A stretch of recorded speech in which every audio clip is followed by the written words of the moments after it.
Hi friends, welcome back to my channel. So ಇವತ್ತು ನಾನು ನಿಮಗೆ ಈಸಿಯಾಗಿರೋ ತಿಂಡಿನೇ ತೋರಿಸ್ತಾ ಇದ್ದೀನಿ. Easy and tasty capsicum vangibath. ಎಲ್ಲರೂ ಬದನೆಕಾಯಲ್ಲಿ ವಾಂಗಿಬಾತ್ ಮಾಡ್ತಾರೆ, ಕ್ಯಾಪ್ಸಿಕಮ್ ವಾಂಗಿಬಾತ್ ಸ್ವಲ್ಪ ಕಮ್ಮಿನೇ ಮಾಡೋದು. ಸೊ ಅದು ಹೇಗೆ ಮಾಡೋದು ಅಂತ ತೋರಿಸ್ತೀನಿ. ಮೊದಲು ಬಾಣಲೆಗೆ ಎಣ್ಣೆ ಹಾಕಿ ಸಾಸಿವೆ ಹಾಕ್ತಾಯಿದ್ದೀನಿ. ಸಾಸಿವೆ ಹಾಕಿದ್ಮೇಲೆ ಸ್ವಲ್ಪ ಜೀರಿಗೆ ಹಾಕ್ತಾಯಿದ್ದೀನಿ. ಜೀರಿಗೆ ಬಂದು 1 ಟೀ ಸ್ಪೂನ್ ಹಾಕ್ತಾಯಿದ್ದೀನಿ. 1 ಟೀ ಸ್ಪೂನ್ ಜೀರಿಗೆ ಇಲ್ಲಿ ಸಾಕು. ಅದಾದಮೇಲೆ 1 ಟೇಬಲ್ ಸ್ಪೂನ್ ಕಡಲೆಬೇಳೆ ಹಾಕ್ತಾಯಿದ್ದೀನಿ, 1 ಟೇಬಲ್ ಸ್ಪೂನ್ ಉದ್ದಿನಬೇಳೆ ಹಾಕ್ತಾಯಿದ್ದೀನಿ. ಇದನ್ನು ಹಾಕ್ಬಿಟ್ಟು ಚೆನ್ನಾಗಿ ಹುರ್ಕೊಬೇಕು, ಅಂದರೆ ಕೆಂಪಗಾಗಬೇಕದು. ಅದಾದಮೇಲೆ ಸ್ವಲ್ಪ ಕರಿಬೇವು ಹಾಕ್ತಾಯಿದ್ದೀನಿ. ಕರಿಬೇವು ಸ್ವಲ್ಪ ಅದು ಎಣ್ಣೆಲಿ ಫ್ರೈ ಆಗಬೇಕು. ಅದಾದಮೇಲೆ 5ರಿಂದ 6 ಹಸಿಮೆಣ್ಸಿಕಾಯಿ ಹಾಕ್ತಾಯಿದ್ದೀನಿ. ಹಸಿಮೆಣ್ಸಿಕಾಯಿ ಚೆನ್ನಾಗಿ ಫ್ರೈ ಆಗಬೇಕು. ಅದಾದ ನಂತರ 2 ಈರುಳ್ಳಿ ತೊಗೊಂಡಿದ್ದೀನಿ, ಮೀಡಿಯಮ್ ಸೈಜ್ ಈರುಳ್ಳಿ ತೊಗೊಂಡಿದ್ದೀನಿ. ಇಲ್ಲಿ 2 ಈರುಳ್ಳಿ ಹಾಕ್ಬಿಟ್ಟು ಈರುಳ್ಳಿ ಗೊತ್ತು ಚೆನ್ನಾಗಿ ಫ್ರೈ ಆಗಬೇಕು. ಅದಾದಮೇಲೆ ಇಲ್ಲಿ ನಾನು ಕ್ಯಾಪ್ಸಿಕಮ್ನ ಒಂದು 5ರಿಂದ 6 ಕ್ಯಾಪ್ಸಿಕಮ್ ಸಣ್ಣದಾಗಿ ಹೆಚ್ಚಿಟ್ಕೊಂಡಿರೋದನ್ನ ಆ್ಯಡ್ ಮಾಡ್ತಾಯಿದ್ದೀನಿ. ನಿಮಗೆ ಯಾವ ಸೈಜ್ ಬೇಕೋ ಆ ಸೈಜು ಹೆಚ್ಚಿಟ್ಕೋಬೋದು.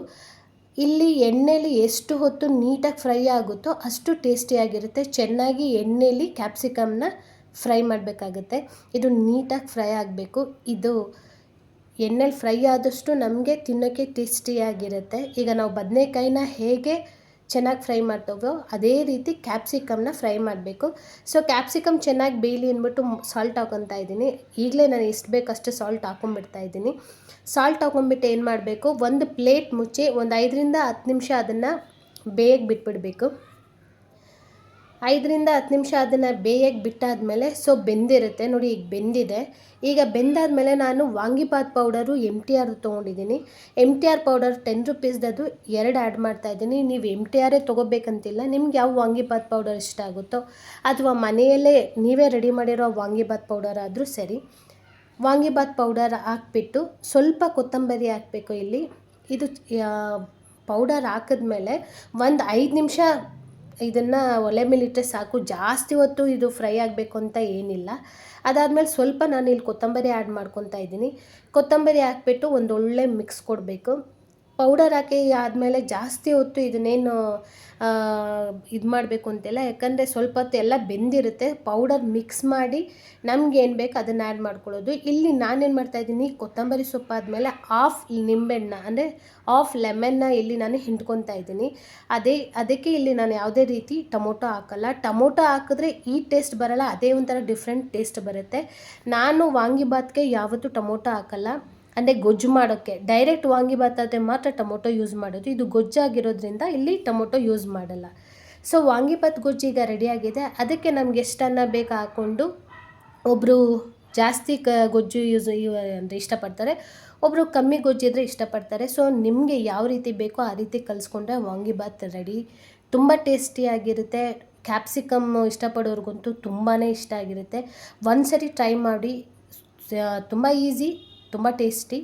ಸೊ ಎಲ್ಲ ಆಯಿತು, ತಿಂಡಿ ತಿಂದಾಯಿತು. ತಿಂಡಿ ತಿಂದಾದಮೇಲೆ ನಾವು ಸಾಯಂಕಾಲ ಇವತ್ತು ಅಜ್ಜಿ ಮನೆ ಹತ್ರ ದೇವಸ್ಥಾನದಲ್ಲಿ ಪೂಜೆ ಇತ್ತು.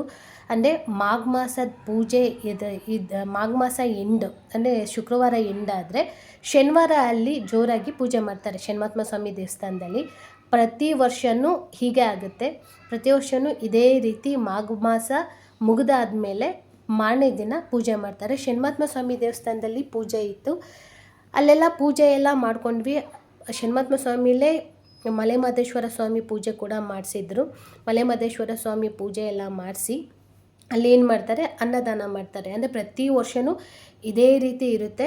ಒಂದು ವರ್ಷ ಅಂತಲ್ಲ, ಪ್ರತಿ ವರ್ಷವೂ ಇದೇ ರೀತಿ ಇರುತ್ತೆ ನೋಡಿ. ಮಹದೇಶ್ವರ ಸ್ವಾಮಿಗೆ ಪೂಜೆ ಮಾಡ್ತಿರಲಿಲ್ಲ. ಈ ವರ್ಷ ಮಹದೇಶ್ವರ ಸ್ವಾಮಿಗೆ ಪೂಜೆ ಮಾಡಿದ್ದಾರೆ. ನಾವು ಅದನ್ನು ನಮಸ್ಕಾರ ಎಲ್ಲ ಹಾಕ್ಕೊಂಡ್ವಿ. ಮಹದೇಶ್ವರ ಸ್ವಾಮಿಗೆ ಎಲ್ಲ ನಮಸ್ಕಾರ ಹಾಕ್ಕೊಂಡು ಇಲ್ಲಿ ದೇವಸ್ಥಾನ ನಮಗೆ ಪರಿಚಯ, ಯಾಕಂದರೆ ಚಿಕ್ಕ ಮಕ್ಕಳಿಂದನೂ ನಾವು ಈ ದೇವಸ್ಥಾನಕ್ಕೆ ಹೋಗ್ತಾ ಇದ್ದೀವಿ. ಈ ದೇವಸ್ಥಾನದಲ್ಲಿ ಎಲ್ಲ ಆಲ್ಮೋಸ್ಟ್ ಅಲ್ಲಿ ಎಲ್ಲರೂ ನಮಗೆ ಪರಿಚಯನೇ. ಅದಾದಮೇಲೆ ಅಲ್ಲಿ ಪ್ರಸಾದ ಇರುತ್ತೆ ಅಂತ ಹೇಳಿದ್ನಲ್ಲ, ಪ್ರಸಾದ ಎಲ್ಲ ಊಟ ಮಾಡ್ಕೊಂಡ್ವಿ. ಇಲ್ಲಿ ಏನು ವಿಶೇಷ ಅಂದರೆ ಮುದ್ದೆ ಕೊಡ್ತಾರೆ. ಅಂದರೆ ಎಲ್ಲ ಕಡೆಯೂ ಮುದ್ದೆ ಕೊಡೋದೇ ಇಲ್ಲ ಪ್ರಸಾದ. ಬಾತ್ ಅಂತೆ, ಅಂದರೆ ಪಲಾವ್, ಟೊಮೊಟೊ ಬಾತ್ ಈ ಥರ ಮಾಡ್ತಾರೆ. ಇಲ್ಲಿ ಏನು ಮಾಡ್ತಾರೆ, ಪ್ರಸಾದಕ್ಕೆ ಮುದ್ದೆ ಕೊಡ್ತಾರೆ. ನನಗೆ ಅದೊಂದು ಇಷ್ಟ, ಮುದ್ದೆ ಸಾಂಬಾರೆಲ್ಲ ಕೊಡ್ತಾರೆ. ಎಲ್ಲ ದೇವಸ್ಥಾನದಲ್ಲೂ ಕೊಡ್ತಾರೆ, ಬಟ್ ಸ್ವಲ್ಪ ಕಮ್ಮಿನೇ ಮುದ್ದೆ ಕೊಡೋದು, ಅದಕ್ಕೋಸ್ಕರ ಅಷ್ಟೇ. ಎಲ್ಲ ಪ್ರಸಾದ ತುಂಬಾ ಚೆನ್ನಾಗಿತ್ತು, ಎಲ್ಲ ಊಟ ಮಾಡ್ಕೊಂಡ್ವಿ. ಅದಾದಮೇಲೆ ನಮ್ಮ ತಾತನ ಮಾತಾಡ್ಸೋಣ ಅಂತ ಹೋದ್ವಿ. ಇವ್ರು ನಮ್ಮ ತಾತ ಬಸವರಾಜ್ ಅಂತ ನಮ್ಮ ಮಮ್ಮಿಯವರ ಅಪ್ಪ, ಒಂದು ಗೌರ್ಮೆಂಟ್ ಎಂಪ್ಲಾಯರು, ಈಗ ರಿಟೈರ್ಡ್ ಆಗಿದ್ದಾರೆ.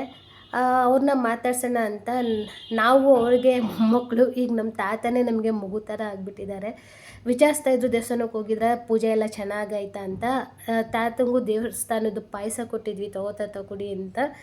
ಅದೆಲ್ಲ ಮಾಡಿಕೊಂಡು ಮಾತಾಡಿಕೊಂಡು ಅಲ್ಲಿಂದ ಮನೆಗೆ ಹೊರಟ್ವಿ. ಅಲ್ಲಿಂದ ಮನೆಗೆ ಬರೋಷ್ಟರಲ್ಲಿ 10:30 ಆಗೋಗಿತ್ತು ಆಲ್ರೆಡಿ. ಸೊ ಅಲ್ಲಿಂದ ಬಂದ್ವಿ. ಅಲ್ಲಿಂದ ಬಂದಾದಮೇಲೆ ಸ್ವಲ್ಪ ರೆಸ್ಟ್ ಮಾಡಾದಮೇಲೆ ಸ್ವಲ್ಪ ಫ್ರೆಶ್ ಅಪ್ ಆಗಬೇಕಿತ್ತು. ಫ್ರೆಶ್ ಅಪ್ ಆದಮೇಲೆ ಆ್ಯಸ್ ಯೂಶ್ವಲ್ ನಾನು ಗ್ರೀನ್ ಟೀ ಮಾಡಿಕೊಂಡು ಗ್ರೀನ್ ಟೀ ಕುಡಿದ್ಬಿಟ್ಟು ರೆಸ್ಟ್ ಮಾಡಿದೆ. ಇವತ್ತು ನಿಮಗೆ ಕಿಚನ್ ಟಿಪ್ಸಲ್ಲಿ ಒಂದು ಟಿಪ್ಸ್ ಹೇಳೋಣ ಅಂತ ಹೇಳ್ತಾ ಇದ್ದೀನಿ. ಇವತ್ತು ನಿಮಗೆ ನಾನು ಕಿಚನ್ ಟಿಪ್ಸಲ್ಲಿ ಏನು ಹೇಳ್ತಾ ಇದ್ದೀನಿ ಅಂದರೆ ಹಿಟ್ ಆ್ಯಂಟಿ ರೋಚ್ ಜೆಲ್ ಬಗ್ಗೆ ಹೇಳ್ತಾ ಇದ್ದೀನಿ. ಇದು ಏನಿಗೆ ಯೂಸಪ್ಪ ಅಂದರೆ ಮಾಮೂಲಿ ನಿಮ್ಗೆ ಗೊತ್ತಿದೆ, ಕಾಕ್ರೋಚ್ಗೆ. 5 ವರ್ಷದಿಂದ ನಾನು ಇದನ್ನೇ ಯೂಸ್ ಮಾಡ್ತಾ ಇರೋದು. ನಿಮಗೆ ಒಂದು ನೈಟಲ್ಲೇ ರಿಸಲ್ಟ್ ಗೊತ್ತಾಗುತ್ತೆ. 1 ನೈಟಲ್ಲೇ ಜಿರಳೆ ಕಮ್ಮಿ ಆಗುತ್ತೆ. ಮತ್ತು 2-3 ಡೇಸ್ 1 ವೀಕಲ್ಲಿ ಕಂಪ್ಲೀಟ್ ಒಂದು ಜಿರಳೆನೂ ಇರಲ್ಲ. 3 ತಿಂಗಳಲ್ಲಿ ನಿಮಗೆ 3 ತಿಂಗಳಲ್ಲಿ ಒಂದು ಜಿರಳೆನೂ ಇರಲ್ಲ.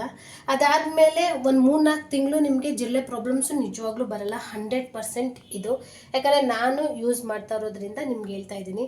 ಅದಲ್ಲದೆ ಇದು ಸ್ಮೆಲ್ ಇಲ್ಲ, ಅಂದರೆ ಸ್ಟ್ರಾಂಗ್ ಸ್ಮೆಲ್ ಆಗಲಿ, ಮತ್ತೊಂದು ಈಗ ಅಂಗಡಿಗಳಲ್ಲಿ ಬೇರೆ ಎಲ್ಲ ಕೊಡ್ತಾರೆ, ಅದು ಆ ಥರ ಇದು ಸ್ಟ್ರಾಂಗ್ ಸ್ಮೆಲ್ ಇಲ್ಲ. ಮತ್ತು ಕೈಯಲ್ಲಿ ಕಿತ್ತಿ ಅಂಟಿಸ್ಬೇಕು ಅನ್ನೋದಿಲ್ಲ, ಅಂದರೆ ಕೈಯಲ್ಲಿ ಹಿಂಗೆ ಸ್ಟಿಕ್ ಥರ ಹಿಂಗೆ ಕಿತ್ಬಿಟ್ಟು ಅದನ್ನು ಅಂಟಿಸ್ಬೇಕು ಅಂತಿಲ್ಲ. ಸೊ ಇದು ಯಾವ ಥರ ಪ್ಯಾಕೇಜಿಂಗ್ ಆಗಿದೆ ತೋರಿಸ್ತೀನಿ ರೀ. ಇದು ಆ್ಯಕ್ಚುಲಿ 99 ರುಪೀಸ್. ನೋಡಿ, ಇದು ಈ ಥರ ಸಿರಿಂಜ್ ಟೈಪ್ ಇರುತ್ತೆ. ಸೊ ಇದನ್ನು ಓಪನ್ ಮಾಡಿ ನಮ್ಗೆ ಎಲ್ಲಿ ಬೇಕೋ ಇದನ್ನು ಪುಷ್ ಮಾಡಿದ್ರೆ ಇಲ್ಲಿಂದ ಜೆಲ್ ಬರುತ್ತೆ. ಕೈಗೂ ಏನೂ ಆಗಲ್ಲ. ಆರಾಮಾಗಿ ಈಸಿಯಾಗಿ ಇದನ್ನು ಸ್ಟಿಕ್ ಮಾಡ್ಬೋದು. ಈಗ ಸ್ಟಿಕ್ ಮಾಡ್ತೀನಿ ನೋಡಿ. ಇಲ್ಲಿ ಈಗ ಓಪನ್ ಮಾಡ್ತಾ ಇದ್ದೀನಿ. ಸೊ ಓಪನ್ ಮಾಡಿಬಿಟ್ಟು ಈಗ ನಮಗೆ ನೋಡಿ, ಇಲ್ಲಿ ನಮಗೆ ಎಲ್ಲಿ ಬೇಕೋ ಅಲ್ಲಿ ನೋಡಿ, ನಾನು ಇಲ್ಲಿ ಮಾಡ್ತಾ ಇದ್ದೀನಿ. ಮಸಾಜ್ ನೋಡಿ, ಇಲ್ಲಿ ಜಸ್ಟ್ ಇಲ್ಲಿ ಈ ಥರ 2 ಕಡೆ ಈ ಥರ ಹಿಂಗೆ ಮಾಡಿಬಿಡ್ತೀನಿ.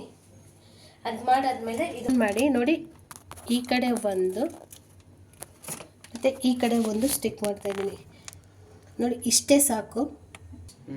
ಸೊ ಈ ರೀತಿ ಯೂಸ್ ಮಾಡೋದ್ರಿಂದ ಏನು ಪಾತ್ರೆಗಳಿಗಾಗಲಿ ಇನ್ನೊಂದಕ್ಕಾಗಲಿ ಪ್ರಾಬ್ಲಮ್ ಆಗಲ್ಲ. ಅಂದರೆ ಊಟಕ್ಕೆ ಏನು ರೇಷನ್ ಇಟ್ಕೊಂಡಿರ್ತೀವಿ ಅದಕ್ಕೇನೂ ಪ್ರಾಬ್ಲಮ್ ಆಗಲ್ಲ.